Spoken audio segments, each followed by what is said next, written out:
Okay, here we go with my review of the Thundercats 6-inch Cheetara figure. So let's just kind of get started here by taking a look at her up close and just pan in here a bit. I picked this figure up a while back, probably, I don't know, maybe a month or so ago. So it should be out in the stores now. I got mine at my local Walmart. Again, I don't think Target's carrying these. I know Toys R Us and Walmart are both carrying them, so those are two stores to go if you want to get one of these figures. But here she is there, and just kind of go in a little bit more and look at her up close. So again, these figures are pretty nice. I think they're very show accurate. They look, pretty much like how they look on the cartoon series. Pretty good level of detail. And just kind of move on down there. You can see a little Thundercat emblem there on her chest. Just pan on down. It's her legs and her little cat feet. Just go on up here again. Just kind of rotate her around. She's kind of got some little like cheetah spots there on her hair, and also you'll notice there on her shoulders some little spots. Maybe could use a little more spots on the figure overall. Just kind of look at her from the back side here.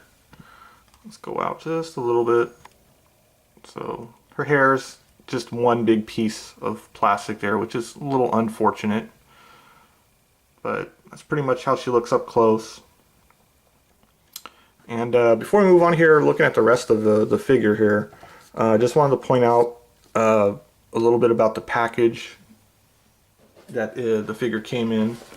So here's what the packaging looks like here. So again, there's the artwork there for her. So again, pretty show accurate. Thundercats, blah blah blah. These are made by Bandai, if you don't already know. And just the main thing I wanted to show here on the back is, if you look down here, this is part of, I guess, the current wave that's out right now. And you'll notice in here, these are the other 6-inch figures that came out in the previous wave, Lino and Mumra. They also finally got a 6-inch Tigra. So I wanted to get my hands on this guy here. I like the design of him. So I think with that, you'll pretty much have a complete set of the main Thundercats characters. The only ones that they don't really have are Wily Kit, Wily Cat. They do have some small versions of them that are probably like 3 or 4 inch, but they're not very articulated, at least as far as I remember. So hopefully maybe they'll do another version of them that'll be maybe slightly larger with a little more articulation, but I kind of doubt that they will. And the other thing I wanted to point out is they did some more classics figures. They did another Lino, and this one's different here. It's kind of got like a face that's like growling or roaring. And they did the old school classics Mumra there. The only thing that's disappointing about these, they're actually 6-inch versions. The original 2 classics versions that they did were Lino and Tigra, and those were both 8-inch versions. So I'm going to kind of hold out on getting the Mumra, because I'm hoping they'll do a larger 8-inch version that's accurate to the old 80s style cartoon look. And I've seen both of these in the store. Like I said, just kind of waiting on them. This one I'm probably not going to give because I already got the Classics Lino. You can see my review on that one on my channel already. And I just don't like this one. I think the smaller scale kind of hurts it. And it makes it look a little cheaper. The plastic's kind of like a real kind of orangish looking color, and just it looks cheaper overall compared to the original 8-inch version that they released late last year. I like the way the Mumra looks, but I would rather have a larger Mumra because I want it to be in scale with the 8-inch ones. So hopefully they'll do that here in the near future. So I just wanted to kind of point that out about the package here and just kind of talk a little bit about what's coming out and what's already available right now. So let's throw that out of the way and get back to looking at Cheetara here. And let's just get back here into focus. And as you can see, her only weapon or accessory that she comes with is her little staff, which is kind of generic, kind of plain, but it matches the character.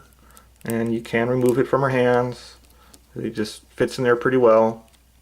So you can put it in either hand. It doesn't quite stay put. I mean, you can kind of have it like that, or like I had it earlier. I think in the middle here, the plastic's a little bit thinner diameter. On the outer ends, it's a little thicker, so it should hold in the hands a little bit better. And the only thing I wish they would have done with this figure in terms of the weapon here or accessory is maybe had a little spot on here where you could kind of peg it into place or lock it in. As it stands, there's nothing on here to hold this into place, which is, you know, a little nitpick on my part, but I wish they would have had that. So that's pretty much all she's got as far as her weapons go. And quickly, let's do her articulation. I believe on the package it says 18 points of articulation. I think they pretty much say that for all of them. I haven't actually sat down and counted all the points, so they may be off by one or two. But anyways, let's look at the articulation here. The head, again, because of the way the hair is sculpted here, it's just one big mass hanging off the back. You're not going to be able to move it a whole lot. You can kind of rotate it around. Not going to really get her to look up and down. But real quickly, there's the face. I like the face detail with the little painted eyes and everything. So that's the head there. You can rotate here at the like abdomen area or chest, torso area. And shoulders like this, rotate around. Elbows. No bicep swivel, unfortunately. And the wrists here, rotate around. The hips here can go up and down, forward and back. Knees can bend. You can get some rotation here like the thigh area, mid-thigh. The feet bend and kind of pivot a little bit like that. And with that, I think that pretty much does it for all the rotation and articulation for this figure. So again, I'm not quite sure that's a full 18 points of articulation. But yeah, that's pretty much all she's got. Which is a good enough level of articulation. It's not bad. It's pretty good, actually. Let's just kind of stand her up here.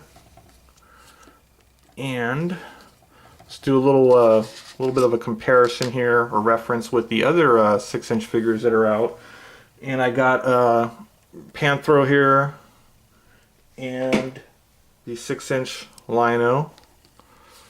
So you can see she's pretty well in scale with all of them. Obviously, since she's the female character, she's a lot slimmer, thinner, a little bit shorter. About the same size as Lino though, but obviously a lot smaller than Panthro. Panthro's the big, you know, bulked up dude. So yeah. So that's kind of how they look all together. And again, I really want to get that Tigra figure once I can get my hands on them, kind of complete the set of the core group of characters there. So anyways, yeah, I'd say this is a cool figure to have. Definitely one you want to pick up if you're into Thundercats, or if you just kind of want to complete your Thundercats collection. You know, the weapon isn't the greatest thing. It's just a stick. You know, and again, I wish it could have been able to store. But it's a minor complaint. Articulation's good. The accurateness of the character in terms of how it looks compared to the show is good. And for the price, it's not a bad figure. I think you can get it at Walmart for like 13, 14 bucks, probably a couple dollars more at Toys R Us. So it's a little on the high end side, but again, if you're into Thundercats, it's definitely one to get. And if you're not, you may want to consider picking it up. So with that, I think I'll wrap it up here with my look at the Thundercats 6-inch Cheetara figure.